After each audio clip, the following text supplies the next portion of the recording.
So you can map the brain, you can name every neuron, you can slice it open and find chemicals, circuits, electricity, but you still can't find the soul.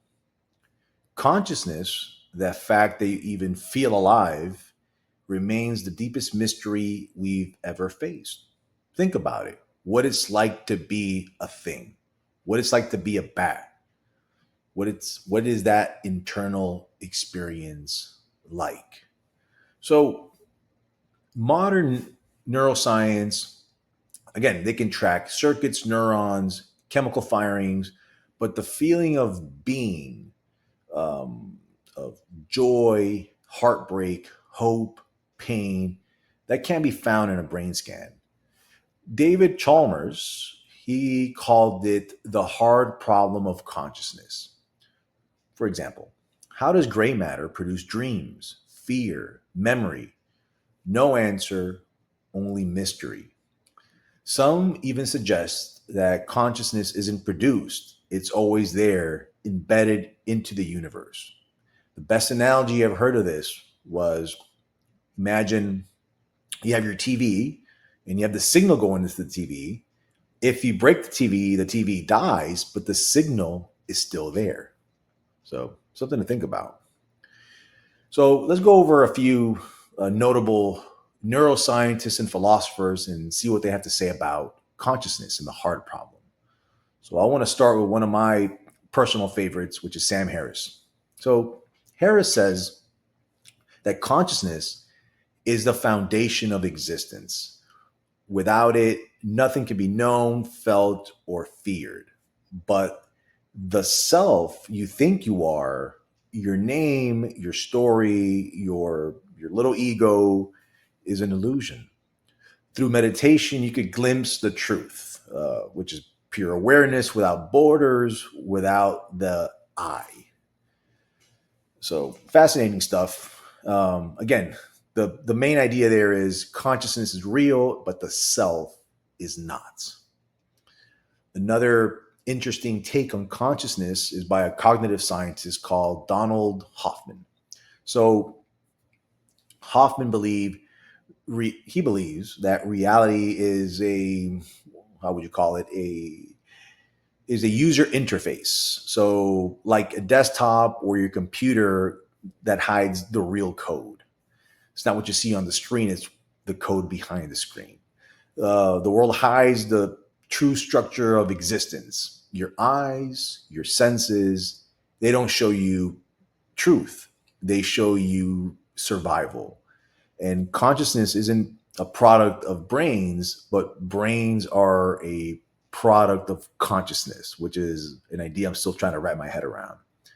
So, again, his main view is that we don't perceive reality, we perceive symbols that consciousness lets us survive through, which is fascinating.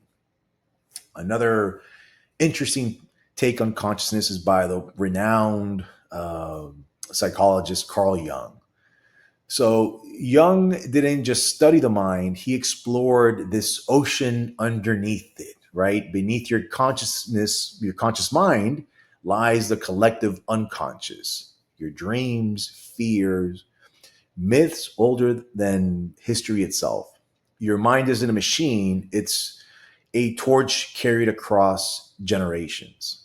So, one famous line by Carl Jung was, one does not become enlightened by imagining figures of light, but making the darkness conscious. So, he was big into exploring the subconscious.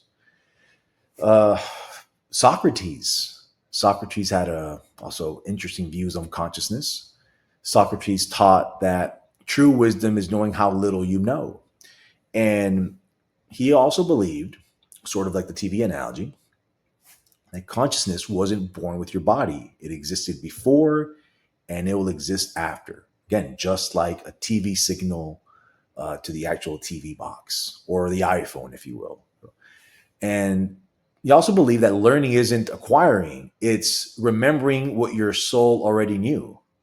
So, again, famous quote by Socrates, I know that I know nothing. Fascinating stuff. But a lot of this ties into the Vedas or the Vedanta, right? Which is Hinduism, Hindu mysticism.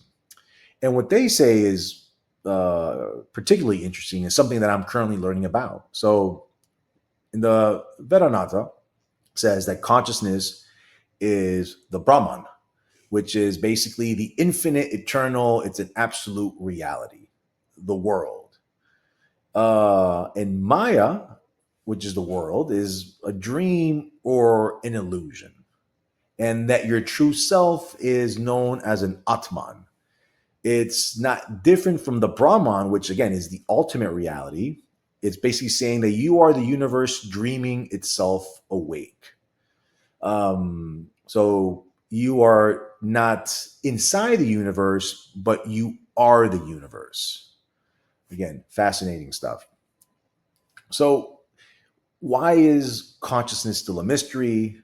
Again, science can't measure the gears, or they can measure the gears, excuse me, right? They can tinker, they can abstract, but it can't explain the dream.